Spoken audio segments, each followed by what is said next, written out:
Bienvenue dans notre émission Étincelle. Voici la deuxième partie sur les pensées. As-tu pensé à tes propres pensées? Ça peut paraître curieux comme titre, euh, mais nous devons penser à la façon dont nous pensons. Et le fait de cogiter, de penser à la façon dont nous pensons, nous permet de nous re-questionner et de nous remettre au point devant nous-mêmes, en se regardant dans le miroir et devant surtout la parole de Dieu. Parce que si nous devons avoir une relation journalière, régulière avec le Seigneur, vous savez, lire la Bible, il y a plusieurs façons de lire la Bible.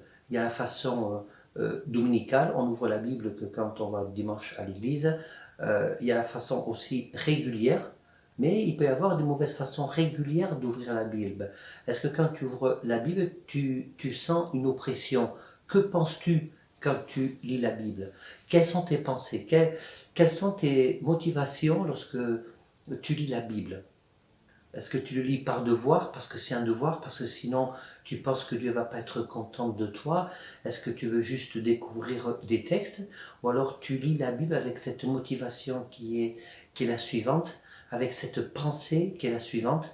Euh, Seigneur, je veux que tu continues de transformer ma vie.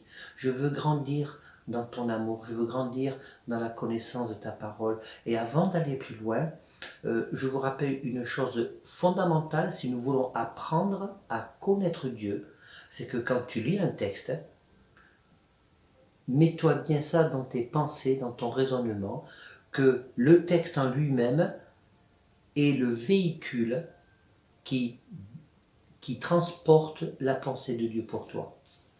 La Bible dit que la lettre tue, mais l'esprit donne la vie. La lettre tue, mais l'esprit donne la vie.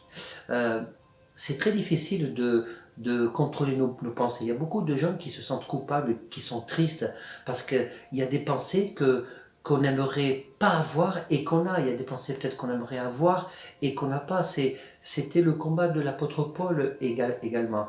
Vous connaissez certainement cette histoire. Les pensées, c'est comme une cigogne qui passe au-dessus d'une cheminée. On peut empêcher la cigogne de se poser sur la cheminée, de faire son nid et d'y pondre des œufs. On peut pas empêcher la cigogne ou les oiseaux de voler au-dessus de de nos maisons, de nos cheminées. Et il en est de même pour les pensées.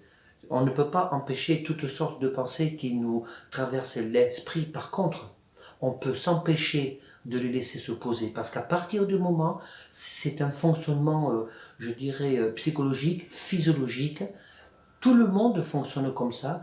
Quand on laisse le temps à toute forme de pensée se poser dans notre esprit, se poser dans nos cœurs, se prendre racine au fond de notre âme, alors ces pensées-là se transforment en opinion, ces pensées-là se transforment petit à petit en vérité, et elles se transforment en acte.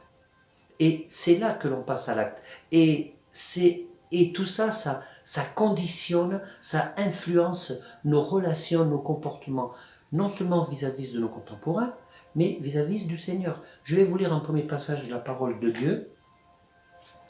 Euh, c'est dans Romains chapitre 8, verset 5. Il nous est dit ceci: ceux en effet qui vivent selon la chair s'affectionnent aux choses de la chair, tandis que ceux qui vivent selon l'esprit s'affectionnent aux choses de l'esprit.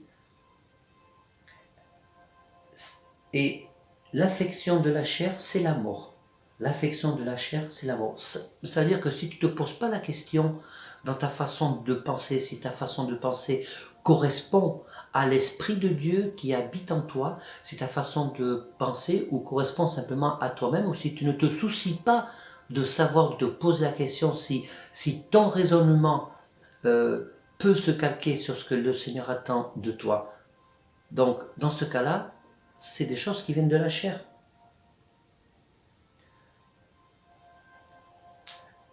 Tandis que l'affection de l'esprit, c'est la vie et la paix. Car l'affection de la chair est inimitié contre Dieu, parce qu'elle ne se soumet pas à la loi de Dieu et qu'elle ne peut pas plaire à Dieu. Or, ceux qui vivent selon la chair ne sauraient plaire à Dieu. Et il y a cette phrase importante que l'affection de l'esprit, c'est la vie et la paix. Ça, c'est très intéressant parce que on est toujours en quête de paix. On est toujours en quête de paix. J'ai eu l'occasion de parler avec beaucoup de personnes qui me disent j'ai du mal à être en paix en ce moment, il y a quelque chose qui se passe, je ne suis pas en paix. Alors, laissez-moi vous donner peut-être une indication, comme une borne sur votre chemin. Quand tu te poses la question, en ce moment tu n'es pas en paix, et tu ne sais pas pourquoi, il y a quelque chose, tu ressens un malaise. Alors, va chercher du côté de tes pensées et pose-toi la question, ces derniers jours-ci, ces derniers temps-ci, les pensées que tu as eues, elles sont selon la chair ou selon le Seigneur? Parce que si l'Esprit de Dieu habite en toi et que tu as en ce moment des pensées selon la chair, évidemment que tu ne peux pas être en paix. Évidemment que tu peux être en paix. Et nos pensées peuvent nous amener à avoir des paroles et des actes qui attristent le Saint-Esprit. Je vais vous lire un autre passage dans 2 Corinthiens, au 2 Corinthiens au chapitre... Ah, j'ai perdu le chapitre, je vais vous dire tout de suite. Au chapitre 10, voilà, 2 Corinthiens, chapitre 10, à partir du verset 3. Si nous marchons dans la chair, nous combattons, pas selon la chair. Car les armes avec lesquelles nous combattons ne sont pas charnelles, mais elles sont puissantes par la vertu pour renverser les forteresses. Nous renversons les raisonnements et toute hauteur qui s'élève contre la connaissance de Dieu. Et nous amenons toute pensée captive à l'obéissance de Christ. C'est fort ça. Ça veut dire que si tu te places devant le Seigneur te donne l'autorité sur toi-même d'emmener toutes sortes de pensées qui ne sont pas à ta gloire, toutes les pensées captives qui t'enchaînent, qui t'empêchent de vivre libre dans la grâce, de vivre libre dans l'amour de Dieu. Et nous amenons donc toute pensée captive à l'obéissance de Christ. Nous sommes aussi prêts à punir toute désobéissance lorsque votre obéissance sera complète. Alors, je fais juste une petite parenthèse sur cette phrase. Lorsque l'apôtre Paul dit, nous sommes prêts à punir toute désobéissance lorsque votre obéissance sera complète. Et il leur donne en quelque sorte une leçon. Il les remet à sa place, il les recadre parce qu'il y avait beaucoup de problèmes dans l'église aux Corinthiens. Les gens se critiquaient les uns les autres, se faisaient des procès aux uns aux autres et ils avaient des exigences sur le comportement des autres. Vous savez, quand on a une pensée qui n'est pas juste vis-à-vis de quelqu'un, vis-à-vis d'une personne, on est toujours plus exigeant sur les autres. Parce qu'on juge selon l'apparence. Et quand on juge selon l'apparence, c'est que déjà, on a laissé des pensées s'installer. On n'a pas juste regardé des pensées qui passent au-dessus du nid, au-dessus de la cheminée, mais on a laissé la cigogne poser son nid sur la cheminée et commencer à pondre des œufs lorsque nous commençons à juger quelqu'un parce que nous n'avons pas combattu ces pensées qui ne viennent pas du Seigneur. Et lorsque, dans ce passage, il est dit, nous renversons les raisonnements. Je vais m'attacher sur le mot raisonnement. Le mot raisonnement, c'est le mot logismos, ce qui veut dire un calcul, une supposition, un raisonneur, tel quelqu'un hostile à la foi chrétienne, un jugement, une décision, suite à une prise de conscience. Voilà, un calcul, une supposition. Les jeunes disent ah ben toi tu m'as pas calculé, tu n'as pas fait attention à moi. Un calcul. Nos pensées parfois sont construites par toutes sortes de calculs et de suppositions. Et c'est ça ce qu'est en train de nous dire le Seigneur.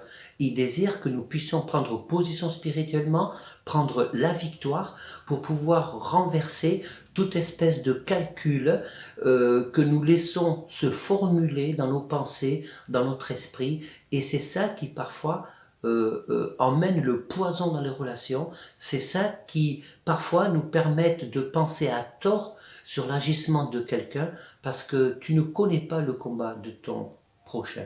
Tu ne connais pas quelle est la vie profonde de ton frère et de ta sœur, ou de ton voisin, ou de ton patron, ou de ton collègue. Tu ne sais pas ce qu'il vit vraiment. Tu ne connais pas ses souffrances. Donc quand tu fais quand tu as des pensées sur quelqu'un sans connaître la profondeur de ce qu'il vit, automatiquement, tu rentres dans un processus de calcul, et ce processus de calcul va t'amener à des raisonnements, à des pensées qui vont influencer ta façon d'être et ta façon de regarder l'autre. Automatiquement, ça va t'amener au jugement. Donc, vous voyez bien que les pensées, je dirais que les mauvaises pensées qui ne sont pas selon Dieu, qui sont selon la chair, lorsque nous ne cherchons pas à avoir des pensées selon l'esprit, eh bien, les pensées selon la chair, je veux le dire comme ça, écoutez bien, c'est la matière première pour pouvoir fabriquer une façon d'être qui ne peut pas plaire au Seigneur.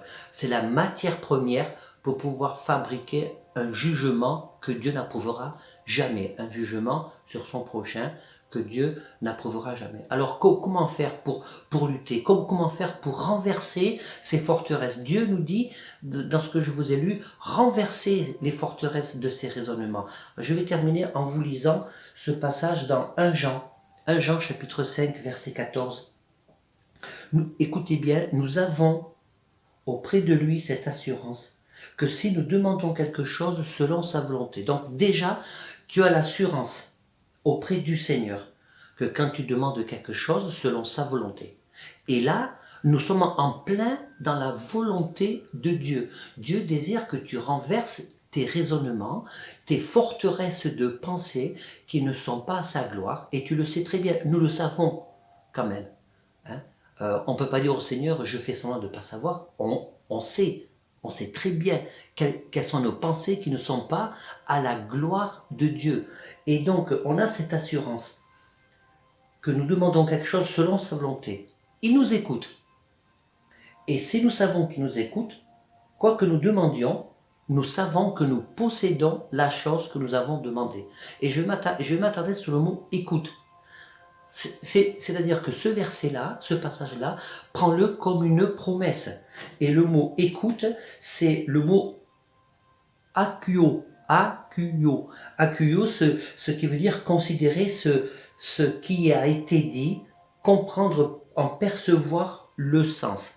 Ça veut dire que quand tu demandes quelque chose au Seigneur, tu sais qu'il va dans ce passage-là. Ce passage-là te donne l'assurance que Dieu considère ce que tu dis, que Dieu entend ce que tu dis, que Dieu comprend, que Dieu perçoit que ta volonté, c'est de pouvoir être à sa gloire, que ta volonté, c'est de rentrer dans ce processus où tu vas chercher à vivre selon l'esprit. Alors, la conclusion, tu auras toujours des mauvaises pensées, tu auras toujours des pensées qui ne te plaisent pas, mais la meilleure façon d'empêcher ces pensées de se poser, la meilleure façon d'empêcher la cigogne de poser son nid, de pondre ses œufs, eh bien, c'est de te réfugier dans 1 Jean chapitre 5 verset 14 et de déposer tout ça au pied du Seigneur, de lutter, de renverser toutes ces forteresses, toutes ces habitudes purement humaines. Et là, Dieu va t'écouter parce que c'est dans sa volonté. C'est dans sa volonté et c'est ça que Dieu aime. Et en faisant ça, tu seras toujours assuré d'être sur le chemin de Dieu, d'être sur le chemin où tu vas rencontrer Dieu régulièrement. C'est comme un stand, c'est comme une course. Apôtre Paul parle de course, c'est comme une course. Et là, tu vas te poser, tu vas prendre ce verset, 1 Jean chapitre 5, verset 14, et tu vas lutter contre tes mauvaises pensées, tu vas les déposer au Seigneur, il va t'écouter, il va entendre, il va percevoir que ce que tu dis est juste, même si tu as eu des mauvaises pensées, parce qu'il va te libérer. Et ça, c'est avoir la paix. Si tu fais ça, tu auras la paix. Sois béni dans tes pensées, dans ton cœur et dans ton âme. Amen. À la prochaine fois pour notre prochaine émission Intercelle. Merci de votre fidélité.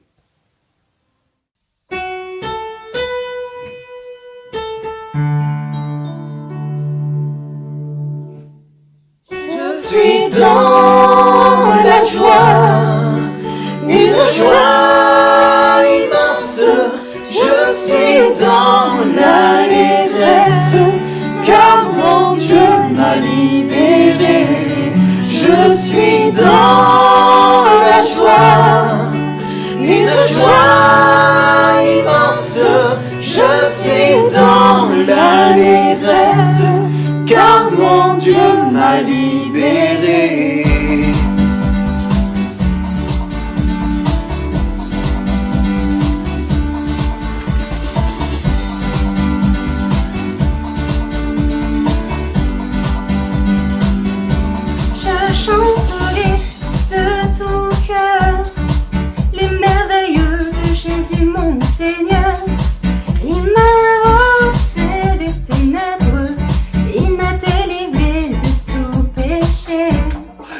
chanterai de tout cœur les merveilles de Jésus mon Seigneur. Il m'a ôté des ténèbres, il m'a délivré de tout péché. Je suis dans la joie, une joie immense. Je suis dans l'allégresse, car mon Dieu m'a libéré. Je suis dans la joie, une joie immense. Je suis dans l'allégresse, car mon Dieu m'a libéré.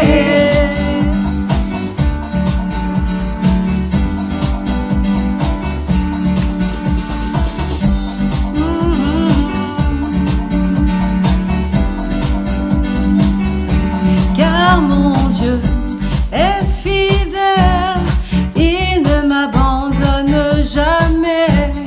Je n'ai plus rien à craindre, car mon Dieu m'a libéré. Car mon Dieu est fidèle, il ne m'abandonne jamais. Je n'ai plus rien à craindre, car mon Dieu m'a libéré. Je suis dans la joie, une joie immense. Je suis dans l'allégresse, car mon Dieu m'a libéré. Je suis dans la joie, une joie immense. Je suis dans l'allégresse, car mon Dieu m'a libéré.